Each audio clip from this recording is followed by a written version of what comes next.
My next guest burnt herself into the world's consciousness in 1983 with this career. She's been one of the most successful writers and performers of the last 20 years, but always she's remained elusive. Now her album Bear has revealed a woman struggling openly with her life. From London, please welcome Annie Lennox.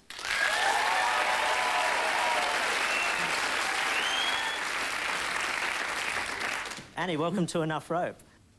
Thanks very much for having me on the show. What time of day is it with you? I'm confused. I'm confused too, but it's about 9:30 at night or thereabouts.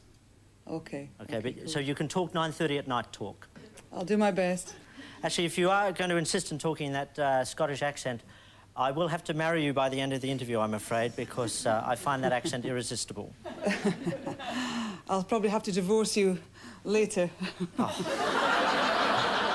This business is so fickle, it really is. Your album, Bear, it's an extraordinary cover photo which you designed yourself. Tell us about it. I've been working with a friend of mine, Alan Martin, who is a graphic designer. We were looking for something suitable that really would kind of express the feeling of the album, which is basically quite tragic in many respects, but beautiful. And I like this image very much. It's quite symbolic, and I think it speaks for itself, really. Looking at some of the tracks on the album, the titles, you've got The Hurting Time, Bitter Pill, Twisted, Loneliness, the saddest song I've got. Now, I'm going out on a limb here, but I'm guessing you've never been happier.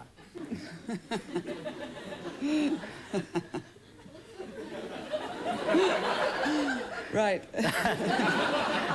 What is it that draws you to dark themes? Well, maybe it's something to do with my Celtic blood. Music is an extraordinary vehicle for expressing emotion, very powerful emotions. That's what draws millions of people towards it. And I find myself always going for these darker places, and people identify with that. Your cover notes on the back of the album are very strong. You say, I'm not a young artist in their early 20s. I'm a woman facing up to the failed expectations of life, facing up to the core issues. What are the core issues? Well, I think you'll find that many people, I mean, I'm 48 years old and I've been through a lot in my life, you know, loss, whether it be death, illness, separation. I mean, the failed expectations. We all have dreams. Sweet dreams are made of this. I mean, I was writing about that back in the 80s, about our kind of expectations and how they will fail us. And in this consumeristic society that we all live in, which is very complex, we all have very high expectations. We want the big house and the car and the 2.5 kids, but we don't know whether it really brings us happiness and fulfillment, because sometimes those dreams burst and then we're left to look at ourselves and wonder, well, what's the solution? So I'm really commenting on contemporary So it's this echo in my ear. There's an echo. It's going all the way down to Australia, and it's really confusing me. But I'm very interested in our contemporary culture, the culture that I live in, and I'm expressing that, really. Now, can you still hear me? Yes. Gone a bit. Can you still hear me, Andrew? I can hear you, Annie. I do apologise for the echo. I do apologise for the echo. I do apologise for the echo. Oh, stop it. Stop it. I'm messing with your mind now. You write on the album about loneliness. Are you a lonely person?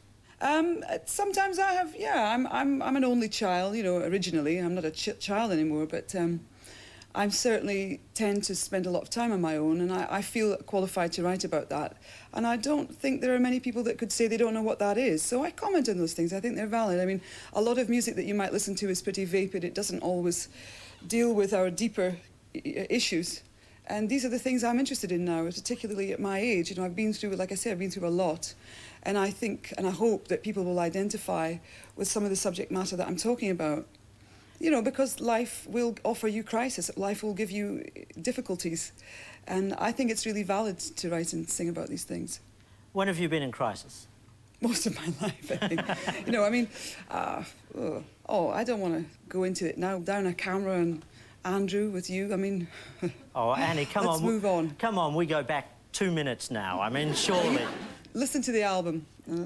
You can hear about my crisis. I love the fact that you've written an album which is so vulnerable, and yet it amazes me, because when I think back to the Annie Lennox I saw strutting the world stage with the Eurythmics, you were so strong, so confident. And I know in 1989, Time Out did a poll where most women voted you the woman they wanted to be.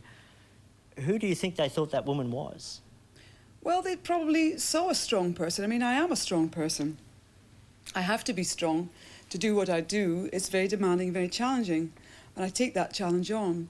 I don't know what other people project, you know, what their idea of me might be. It doesn't really concern me too much, because I think what's really important is that you find out truly who you are and you're comfortable within your own skin.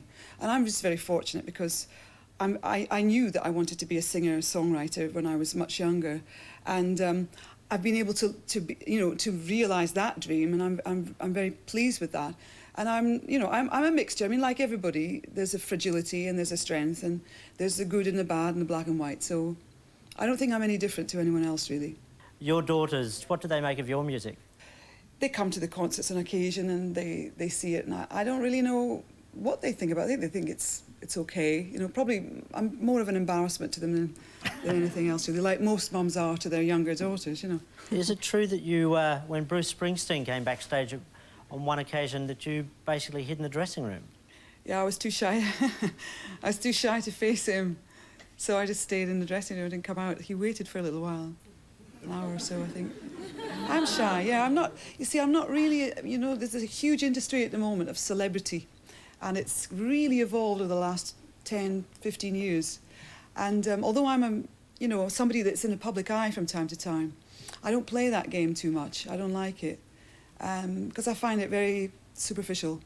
And I just like to make my music, I like to sing, and I don't really hang out. You know, I get invitations to go to, you know, openings and all that kind of stuff, but it's not I don't want to push myself into that. It doesn't appeal to me. I just like doing what I do, you know. For the rest of it, I want to live my own life, you know, not like in the papers. So it's always a balance.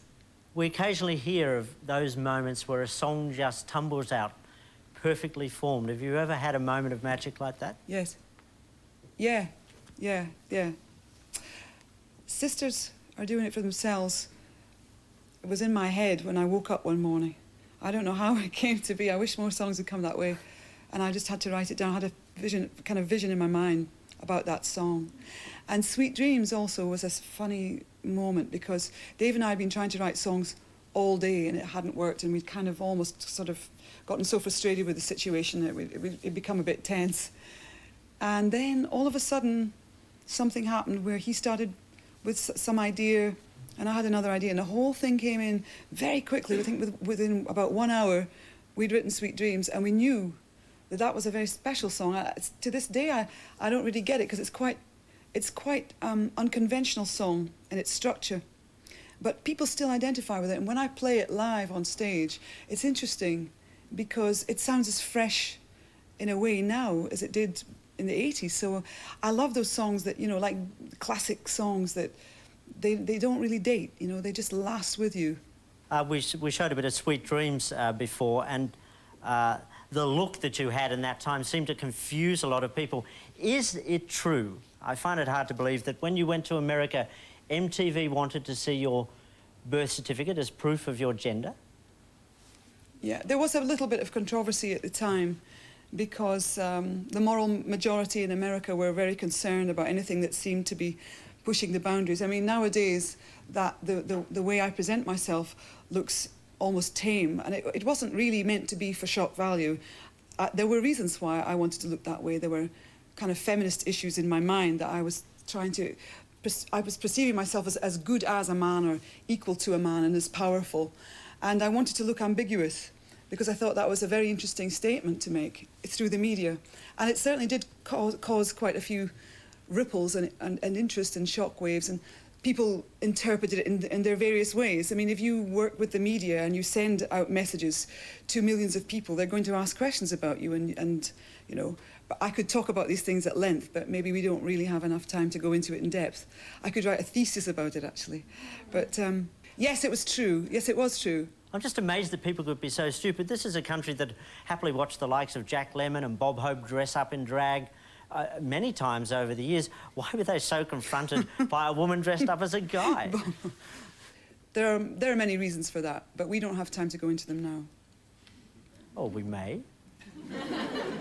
Well, no, because for me it's more serious, and I'm sorry, Andrew, but you're not going to take me that seriously. So I am going to. Just keep it light. No. You are so damn wrong, Annie Lennox. I am taking you seriously. Oh, tell me. sweetie. Tell me. No, come on, please. I think it was different, and I think sometimes that in certain cultures and societies that have quite fixed and rigid value systems, anything different could be threatening. And they were worried about that. And I think that since the 80s, probably they maybe thought there was some kind of gay message through it. For me, it wasn't about that. But at the time, you've got to remember that even in the 80s, when people were gay, it was still difficult for them to come out. Whereas nowadays, 20 years on, I think we have a far more open-minded society that embraces the notion of homosexuality. And I think there was this doubt about my gender, you know. And at the time, possibly was controversial, but that actually, they kind of missed my message, if you see what I mean, because for me it wasn't about a sexual issue. It was more of a feminist thing. You're approaching your half-century, as your daughters point out. Life's a journey. What's the next part of the journey for Annie Lennox? What's the part you really want? You see, the thing is that you never really know. There's only the present moment. The future hasn't happened yet, and the past is gone. So I think the only moment we have is right here and now. And I try to make the best of those moments, the moments that I'm in. Musically speaking, I want to continue being a music maker, and there have been interesting little offers coming my way. I was asked if I would like to sing the title track for the next Lord of the Rings film, which looks like that's going to happen, and I just was working in the studio with them a couple of days ago, and that's just a little different thing for me to do. I want to branch out. I want to write. I write poetry. There's lots of stuff. I want to see my children grow up well. Can I suggest as the title track, there was a song written in Australia called Can't Help Myself, Bad Hobbits? Trust me, it'll be a million Bad seller. Hobbit? Yes. OK, I'll take your advice here. Annie Lennox, it's been a pleasure meeting you tonight. You have been an elusive Thanks. person. I've really enjoyed it. Thank you. Thank you. Thanks a lot.